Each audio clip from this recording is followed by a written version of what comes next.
अस्सलामुअलैकुम student. Chapter number 9 theorem number 2 10 class.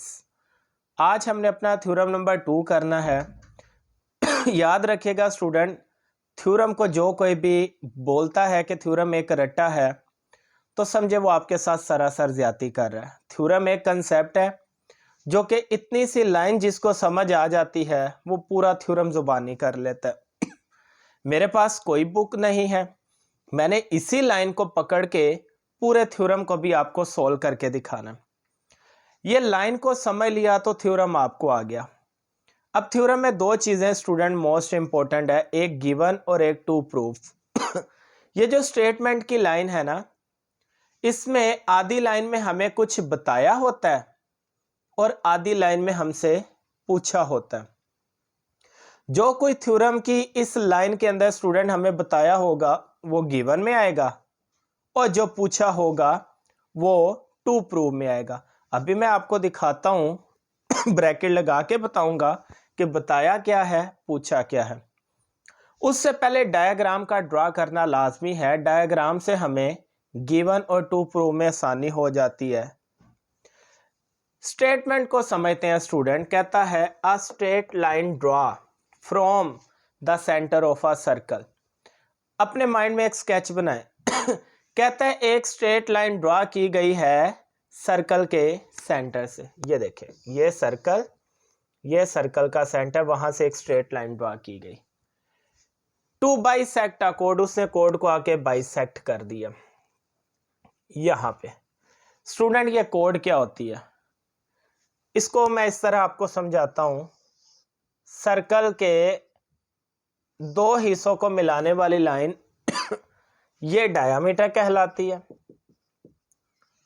और इसी तरह सर्कल के दो हिस्सों को मिलाने वाली लाइन कोड कहलाती है। तो फर्क कहां पे आ रहा है? अगर सर्कल के सेंटर में से गुजर के दो हिस्सों को मिलाएगी उसका नाम डायामीटर होगा और सर्कल के सेंटर में से ना गुजरे और दो हिस्सों को मिलाए उसका नाम कोड होगा। तो उम्मीद करता हूं आपको ये समझ आ गई होगी। इसीलिए मैंने सर्कल के दो हिस्सों को एक कोड से मिलाया। सेंटर में से गुजारेंगे उसका नाम डायामीटर हो जाएगा, सेंटर से दूर से गुजारेंगे तो उसका नाम कोड हो जाएगा। तो स्टूडेंट वापस आते हैं। कहता है a straight line draw from the centre of a circle. Circle के सेंटर से एक स्ट्रेट लाइन ड्रा की गई है। टू बाइसेक्ट अ कोड, उसने कोड को आके बाइसेक्ट कर दिया। बाइसेक्ट का मतलब है जहां पे भी कोई चीज बाइसेक्ट करती है वो मिड पॉइंट होता है, फिर दोनों तरफ का फासला बराबर हो जाता है। मिड पॉइंट से इस लाइन का और मिड पॉइंट से इस लाइन का, ये दोनों लाइन हमारे पास बराबर है। आगे कहता है which is not a diameter. कहता है ये कोड है, डायामीटर नहीं है। हमें भी पता है सेंटर में से गुजरती तो डायामीटर होती, हमने सेंटर में से गुजारी नहीं क्योंकि कोड है। फिर कहता है इस परपेंडिकुलर टू द कोड। क्या ये जो स्ट्रेट लाइन है ये कोड के परपेंडिकुलर होगी? हमें कैसे पता चलता है कोई लाइन परपेंडिकुलर की है कि नहीं है? राइट ट्राइंगल में आपने सीखा है 90 डिग्री की लाइन को परपेंडिकुलर बोलते हैं। इसका मतलब यहाँ पे हमें प्रूव करना है अगर ये दोनों एंगल 90 डिग्री के हैं तो समझे ये लाइन परपेंडिकुलर की है, नहीं है तो समझे ये लाइन परपेंडिकुलर की नहीं है। स्टेटमेंट मैंने आपको समझा दी कि अ straight line draw from the centre of a circle. Circle के सेंटर से एक स्ट्रेट लाइन आ रही है। टू बाइसेक्ट अ कोड, उसने कोड को बाइसेक्ट कर दिया है। इस परपेंडिकुलर टू द कोड, क्या वो जो लाइन है वो कोड के परपेंडिकुलर है कि नहीं है? ले जी स्टूडेंट, यहाँ नीट करके मैं अब डायग्राम को बना के थ्योरम को सोल्व करने की तरफ आता हूँ। ये देखें डायग्राम मोस्ट इंपॉर्टेंट पार्ट। उसने कहा अ straight line draw from the centre of a circle. Student हमें क्या करना है, सर्कल के सेंटर से एक स्ट्रेट लाइन ड्रा करनी है। टू बाइसेक्ट अ कोड, उसने कोड को आके बाइसेक्ट कर दिया। कोड का नाम ए बी रख देते हैं। जहां पे आके उसने बाइसेक्ट किया उसको मिड पॉइंट एम का नाम देते हैं। सर्कल के सेंटर को हमेशा ओ से हम रिप्रेजेंट करते हैं। अब यहाँ पे स्टूडेंट मैंने आपको कहा था कि स्टेटमेंट में दो चीजें होती हैं। आधी लाइन में हमें कुछ बताया होता है, आधी लाइन में हमसे कुछ पूछा होता है। देखते हैं बताया क्या है। कहता है a straight line draw from the centre of a circle to bisect a कोड। सर्कल के सेंटर से एक स्ट्रेट लाइन ड्रा की गई है जिसने आके कोड को बाइसेक्ट कर दिया। तो ये सारा कुछ तो हमें बता रहा है और जो कुछ बताया होता है उसी को देख के हम डायग्राम बना लेते हैं। जैसे कि मैंने सर्कल के सेंटर से एक स्ट्रेट लाइन ड्रा की, उसने कोड ए बी को आके बाइसेक्ट कर दिया। अब ओ को ए के साथ ज्वाइन करते हैं स्टूडेंट और ओ को बी के साथ ज्वाइन करते हैं। ज्वाइन करने का कोई मकसद है, हमें दो ट्राइंगल मिल गई, ओ एम ए एक, ओ एम बी दो ट्राइंगल, क्योंकि थ्योरम हमेशा दो ट्राइंगल के साथ ही प्रूव हो सकता है इसलिए जो काम खुद से किया होगा उसको कंस्ट्रक्शन में ले जाएंगे। खुद से हमने सिर्फ ओ को ए से मिलाया, ओ को बी से मिलाया, बाकी जितना मैंने ये सारी शक्ल बनाई है वो लाइन को देखते हुए बनाई। तो लें जी स्टूडेंट मैं गिवन यहाँ पे लिखने लगा हूँ, तवज्जो रखिएगा। अब मैंने कहा था थ्योरम में जो कुछ बताया होता है वो गिवन में आता है। तो उसने क्या बताया, a straight line draw from the centre of a circle to bisect a कोड। सर्कल के सेंटर से एक स्ट्रेट लाइन आ रही है जिसने कोड को बाइसेक्ट किया। कहाँ पे बाइसेक्ट किया, एम पे। तो हम लिख देते हैं M is the mid point of कोड ए बी। स्टूडेंट हमने लिख दिया कि एम जो है वो कोड ए बी का मिड पॉइंट है, सच डेट, और इस तरह से है। आप मुझे खुद ही बताएं, मिड पॉइंट हो तो फिर क्या होता है, दोनों तरफ का फासला बराबर, ए से लेके एम, बी से लेके एम का फासला बराबर तो आपने लिखना है सच डेट, इस तरह से है ये मिड पॉइंट कि ए एम और बी एम का फासला आपस में क्या है, बराबर। लें जी स्टूडेंट, मिड गिवन में जो कुछ बताया था मैंने लिख दिया, और उसने ये भी बताया है which is not a diameter, मतलब वो कह रहा है कि कोड ए बी जो है, कोड A B is not a diameter, वो डायामीटर नहीं है। ठीक है, ले स्टूडेंट ये हमारे पास गिवन आ चुका है कहता है M is the mid point of कोड ए बी, एम जो है इस कोड ए बी का मिड पॉइंट है, सच डेट, इस तरह से पढ़ा है कि मिड पॉइंट से दोनों तरफ का फासला बराबर होता है। हमने कह दिया फासला ए एम और बी एम आपस में बराबर है, और हमने नीचे ये भी लिख दिया कोड A B is not a diameter, कि जो कोड ए बी है वो डायामीटर है नहीं है। लें जी स्टूडेंट, आधे नंबर की स्टेटमेंट, आधे नंबर की शक्ल, एक नंबर और एक नंबर का गिवन 2 नंबर का थ्योरम हो चुका है। अब आगे हम करेंगे अपना टू प्रूफ। आज का प्रूफ क्या मैंने बताया थ्योरम में जो लाइन आपको बताई होती है वो गिवन होता है, जो पूछी होती है वो टू प्रूफ होता है। इतना हिस्सा पूछा गया स्टूडेंट पूछा क्या है, इस परपेंडिकुलर टू द कोड, क्या वो कोड के परपेंडिकुलर होगा, क्या स्ट्रेट लाइन की बात कर रहा है, कह रहा है ओ एम जो है वो ए बी के परपेंडिकुलर है कि नहीं है। तो लें जी स्टूडेंट यहाँ लिखते हैं आज का प्रूफ है, ये जो स्ट्रेट लाइन ओ एम है वो परपेंडिकुलर है किसके, कोड ए बी के नहीं है। लो जी छोटा सा प्रूफ, 3 नंबर का थ्योरम हो गया। कंस्ट्रक्शन, ले जी स्टूडेंट, कंस्ट्रक्शन में वो हिस्सा आता है जो कि आपने खुद से ड्रा किया होता है। क्या किया था, ओ को ए से ज्वाइन किया और ओ को बी से, तो यहाँ पे लिखते हैं join point O with A and B. हमने क्या किया, पॉइंट ओ को ए से भी ज्वाइन कर दिया और बी से भी ज्वाइन कर दिया। यहाँ तक स्टूडेंट मैंने जो काम किया है 4 नंबर का थ्योरम हो चुका है। 1 नंबर का गिवन गिवन कोई मुश्किल नहीं था। टू प्रूफ 1 नंबर का कि ओ एम परपेंडिकुलर कोड ए बी है कि नहीं है, ये आज का प्रूफ है। कंस्ट्रक्शन में क्या किया, join point O with A and B, हमने ओ को ए और बी से मिला दिया, और 1 नंबर की डायग्राम और स्टेटमेंट, टोटल 4 नंबर का थ्योरम आ गया। अब स्टूडेंट मोस्ट इंपॉर्टेंट पार्ट है प्रूफ का। प्रूफ 4 नंबर का होता है जिसमें 2 चीजें होती हैं, एक होती है स्टेटमेंट, एक होती है रीजन। लें जी स्टूडेंट, ये जो आखिरी हिस्सा है ना इस आखिरी हिस्से को हम नाम देते हैं प्रूफ का। प्रूफ में 2 चीजें होती हैं स्टूडेंट, आपने अक्सर देखा होगा जब भी कोई फैसला अदालत में लेके जाया जाता है हमेशा 2 लोगों के दरमियान अदालत समाअत करती है। अगर कोई किसी के ऊपर इल्ज़ाम लगाता है कि फलां ने मेरे वालिद को कत्ल किया, तो ऐसे कोई नहीं मान लेगा, जज कहेगा कोई प्रूफ दो तो अगला बंदा पहले अपने बयान देता है, फिर उसकी रीज़न देता है, तो फिर बात मानी जाती है। ऐसे तो कोई भी मुंह उठा के कह देगा फलां ने फलां की चोरी की तो प्रूफ के साथ बात मानी जाती है। अभी हम इन दोनों ट्राइंगल को प्रूफ करेंगे। हमने दो ट्राइंगल को कॉन्ग्रुएंट साबित करना है। दो कॉन्ग्रुएंट साबित करने के लिए जो भी आपने उनके मुतालिक चीज़ बतानी है, हमें उसकी रीज़न भी बतानी है। तो लें स्टूडेंट, हम दो ट्राइंगल पकड़ लेते हैं। एक ट्राइंगल को मैं नाम देता हूं OMA, ट्राइंगल OMA। कंपैरिजन करने लगे हैं। दूसरी ट्राइंगल का नाम है OMB। लो जी स्टूडेंट, इन दोनों ट्राइंगल को कॉन्ग्रुएंट साबित करना हमारा मकसद है। आपने पास्चुलेट पढ़े ही होंगे 9 क्लास में।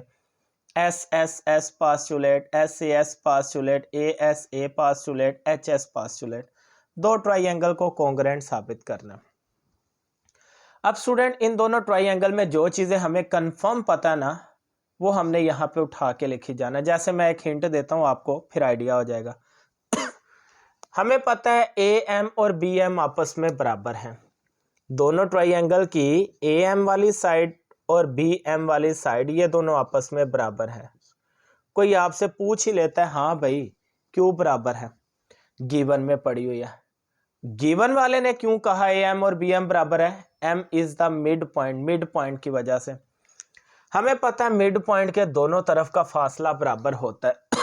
तो ये बात AM इक्वल BM गिवन में पड़ी थी, उसको देखते हुए हमने कह दिया कि साइड AM और BM बराबर है, तो आप उसकी रीजन दे दें गिवन। हाँ जी, जज आपसे पूछेगा AM और BM क्यों बराबर है, आप कहोगे जाओ पाइन जाके गिवन में देखो, क्योंकि गिवन वाले ने कहा AM इक्वल BM, और गिवन में जो भी बात होती है वो थ्योरम वाले ने खुद बताई होती है, इसलिए वो गलत नहीं हो सकती। लें जी, एक चीज मैंने निकाल दी। फिर दो ट्राइंगल को, उनमें से कोई कोरस्पोंडिंग एक साइड ऐसी होती है जो कि कॉमन होती है। जैसे कि देखिए OM इस ट्राइंगल का हिस्सा है, OM उस ट्राइंगल का भी हिस्सा है। फर्ज करें स्टूडेंट, आपके घर पे एक दीवार है जो कि 2 रूम को कवर कर रही है। दीवार का हिस्सा जितना दूसरे रूम में होगा, इसी वाले रूम में भी होगा। तो हम ये नहीं कह सकते एक रूम में दीवार बड़ी है एक में कम है, चूंकि कॉमन है ना तो दोनों में बराबर होती है। इसी तरह OM का इतना हिस्सा इसमें भी है उसमें भी है, तो ये हमेशा बराबर ही होगा। तो यहाँ पे स्टूडेंट हम लिख देते हैं कि OM जो है वो इक्वल है किसके? OM, क्योंकि इस ट्राइंगल में भी इसका नाम OM ही है, उस ट्राइंगल में भी इसका नाम OM है। तो ये लाइन जो है ये आपस में कॉमन है, और आपको पता है कॉमन चीज हमेशा बराबर ही होती है, बड़ी छोटी नहीं हो सकती। ले जी स्टूडेंट, दो चीजें मिल गई। एक चीज की दूरी पर हम अपना पास्चुलेट लगा के दो ट्राइंगल को कॉन्ग्रुएंट साबित करेंगे। अब देखिएगा, एक चीज रहेगी, वो ये है OA और OB आपस में इक्वल हैं। OA जो है स्टूडेंट वो इक्वल है किसके? OB के। वजह क्यों इक्वल है? आपने पढ़ा है सर्कल के सेंटर से लेके सर्कल तक का फासला रेडियस कहलाता है। अब स्टूडेंट, एक सर्कल के जितने मर्जी रेडियस हों वो आपस में बराबर होते हैं। एक सर्कल के जितने मर्जी रेडियस ड्रा करें वो आपस में बराबर होते हैं। अब ये OA और OB क्यों बराबर है? O सर्कल का सेंटर था और A सर्कल तक का फासला था। O से लेके A का फासला ये भी रेडियस है, O से लेके B का फासला ये भी रेडियस है। तो एक सर्कल में 2 रेडियस हों या 4 रेडियस हो, वो आपस में बराबर होंगे। तो OA और OB क्यों बराबर है? रेडियस की वजह से। आप इसकी रीजन देंगे radii of a same circle. एक से ज्यादा रेडियस हो तो उसको रेडियाई लिख सकते हैं। तो हमने इसकी रीजन दे दी कि आया कि ये एक ही सर्कल के रेडियस हैं, इस वजह से ये दोनों बराबर हैं। तो लें जी स्टूडेंट, ये AM BM एक साइड थी, OM OMB एक साइड थी, OA OB भी एक साइड थी। जब दो ट्राइंगल की कोई सी 3 साइड आपस में बराबर हो तो वो ट्राइंगल आपस में कॉन्ग्रुएंट होती। यहाँ मैं लिख सकता हूँ ट्राइंगल OMA कॉन्ग्रुएंट है किसके? ट्राइंगल OMB के। तो अब आपको इसकी भी रीजन देनी है ये क्यों आपस में कॉन्ग्रुएंट है। साइड की वजह से। तो आप लिखे SSS पास्टुलेट की वजह से ये दोनों ट्राइंगल आपस में क्या हैं, कॉन्ग्रेंट। स्टूडेंट, दो ट्राइंगल कॉन्ग्रेंट हम क्यों प्रूफ करते हैं? दो ट्राइंगल जब कॉन्ग्रेंट हो जाती है ना, तो एक ट्राइंगल के अंदर तीन साइडें होती हैं, तीन एंगल होती हैं। तो जब दो ट्राइंगल को हम कॉन्ग्रेंट साबित करते हैं ना, तो समझे उन दोनों ट्राइंगल की तीनों कोरस्पोंडिंग साइड भी आपस में बराबर है और उस दोनों ट्राइंगल की तीनों कोरस्पोंडिंग एंगल भी आपस में बराबर हैं। तो ये मैं क्यों ये प्रूफ किया इन दोनों को कॉन्ग्रेंट? क्योंकि हमारा मतलब अभी एंगल के साथ था, हमें प्रूफ करना है ये लाइन 90 की है कि नहीं है। उसके लिए दो ट्राइंगल का कॉन्ग्रेंट होना लाजमी था। अभी तक मैंने दो ट्राइंगल को कॉन्ग्रेंट साबित किया, बस 2-3 स्टेप रह गए जिसमें मैं ये टू प्रूफ OM को कोड AB का परपेंडिकुलर साबित करूंगा। तवज्जो रखिएगा स्टूडेंट। अब हमें स्टूडेंट ये प्रूफ करना है आया कि OM जो लाइन है ये आपस में ये OM की लाइन परपेंडिकुलर की है कि नहीं है। दो ट्राइंगल कॉन्ग्रेंट होने के बाद हमें यह तो पता चल गया कि ये दोनों कोरस्पोंडिंग एंगल आपस में बराबर हैं, ये दोनों कोरस्पोंडिंग एंगल आपस में बराबर हैं और ये दोनों कोरस्पोंडिंग एंगल आपस में बराबर हैं। हमें यह तो पता ये एंगल आपस में बराबर है, लेकिन ये नहीं पता कि ये कितने डिग्री के हैं। चलें स्टूडेंट, मैं असल हमारा मकसद OM को परपेंडिकुलर साबित करना है ना। इस एंगल को मैं 1 का नाम देता हूं, इस एंगल को मैं 2 का नाम देता हूं। कोरस्पोंडिंग होने की वजह से हमें पता है ये दोनों एंगल बराबर है। यहां पे मैं लिखता हूं एंगल 1 जो है वो बराबर है किसके, एंगल 2 के। क्यों बराबर है? आप यहां पे लिखे कोरस्पोंडिंग एंगल होने की वजह से। हमें पता है दो ट्राइंगल के जो कोरस्पोंडिंग एंगल हैं वो बराबर होते हैं। एंगल 1 और एंगल 2 स्टूडेंट मैंने कह दिया ये बराबर है कोरस्पोंडिंग होने की वजह से। अब आप देखें एंगल 1 और एंगल 2 मिलके हाफ सर्कल बना रहा है। हाफ सर्कल 180 का होता है, तो यहाँ पे मैं लिखता हूँ एंगल 1 प्लस एंगल 2, ये दोनों मिलके 180 डिग्री का सर्कल बना रहे हैं। इसको इक्वेशन 2 का नाम दो। एंगल 1 और एंगल 2 मिलके 180 डिग्री के एंगल बना रहे हैं और 180 डिग्री के एंगल को स्टूडेंट कहते हैं सप्लीमेंट्री एंगल। लो जी स्टूडेंट, ये भी हमें पता चल गया। चले यहाँ पे अब मैं आपको एक चीज बताता हूँ। स्टूडेंट, फर्ज करें आपके वालिद ने दो भाइयों को कहा कि ये लो दो भाइयों, ये मैंने आपको 180 रुपये दे दिए, आपस में बराबर के बांट लेना। तो जब आपके वालिद ने दो भाइयों को 180 रुपये दे के कहा कि दोनों बराबर के बांट लेना, तो कितना कितना हिस्सा मिलेगा? एक भाई को 90, दूसरे भाई को भी 90 रुपये मिलेंगे। इसी तरह स्टूडेंट, जब हमें पता है ये दोनों एंगल आपस में बराबर भी हैं और ये भी पता है कि ये दोनों एंगल 180 के हैं, तो फिर इसको भी 90 का हिस्सा जाएगा, इसको भी 90 का हिस्सा जाएगा। यहाँ पे मैं एक बात लिखता हूँ, एंगल 1 और एंगल 2 स्टूडेंट ये दोनों कितने डिग्री के हैं? 90 डिग्री। क्यों? टोटल 180 के हैं तो बराबर में 90 जाएंगे। इसको इक्वेशन 3 का नाम देते हैं। ये मुझे कैसे पता चला एंगल 1 और एंगल 2 90 के हैं? इक्वेशन 1 और 2 का कंपेयर करके यहाँ पे लिखते हैं फ्रॉम इक्वेशन 1 एंड इक्वेशन 2। तो लें जी स्टूडेंट, अगर एंगल 1 और एंगल 2 दोनों 90 डिग्री के हैं, एंगल 1 भी 90 का, एंगल 2 भी 90 का है, तो ये जो OM है 90 डिग्री के लाइन को क्या कहते हैं? परपेंडिकुलर। तो हमने साबित कर दिया एंगल 1 और एंगल 2 90 का है, तो अगर 90 का एंगल इसके ऊपर पड़ा है तो OM लाइन का नाम क्या होगा? परपेंडिकुलर।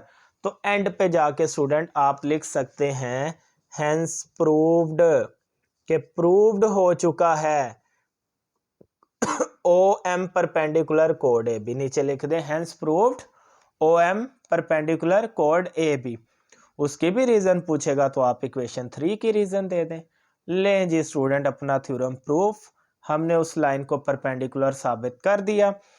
अगर आपको ये थ्योरम समझ आ गया हो, देखें मैंने आपके सामने एक ही लाइन को पकड़ के उसी से गिवन चुराया, उसी से टू प्रूफ चुराया, उसी से कंस्ट्रक्शन, सारा काम मैंने इसको देख के किया। एक लाइन सिर्फ मुझे जुबानी याद थी, मैंने बुक को ओपन तक नहीं किया बल्कि सारी अपनी वर्डिंग लिखी। तो कौन कहता है स्टूडेंट थ्योरम रटा है? थ्योरम एक कंसेप्ट है, जिसको लाइन आती है वो थ्योरम कर सकता है।